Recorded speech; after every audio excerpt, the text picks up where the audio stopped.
Благодарам, почитувани граѓани, почитувани медиуми. Поминаат 3 дена од скандалот за нелегалното прислушување во јавното обвинителство, а се уште од Оливер Спасовски МВР немаме никаков концизен и директен одговор.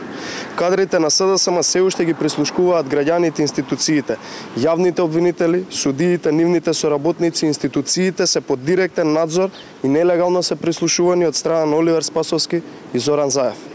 За ова оставки, но и одговорност мора да има и тоа уште веднаш.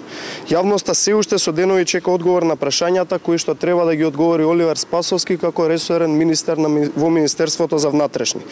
Кој прислушувал нелегално во јавното обвинителство? Дали во разговорите има и разговори и обвинители од специјалното јавно обвинителство во кои се договарале одредени предмети и нивно преземање.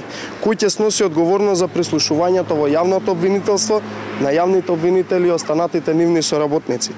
Дали со овие нелегални разговори од изминативе 2 години били оценувани јавни обвинители да носат одлуки по нечија желба на луѓе од власта?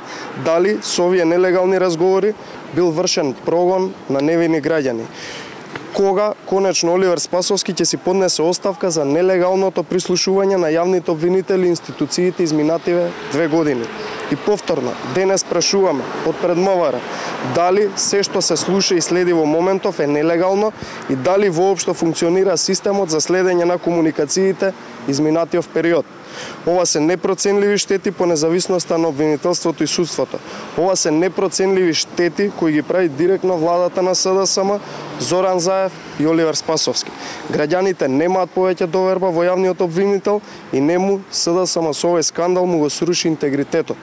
Граѓаните одамна немаат доверба и во МВР и во Оливер Спасовски, а сега уште еднаш се потврди истото. Оливер Спасовски нема капацитет и кредибилитет да продолжи да го води Министерството за внатрешни работи. Затоа Оливер Спасовски треба си даде оставка уште веднаш и да сноси одговорност за се до сега што направи. Благодарам.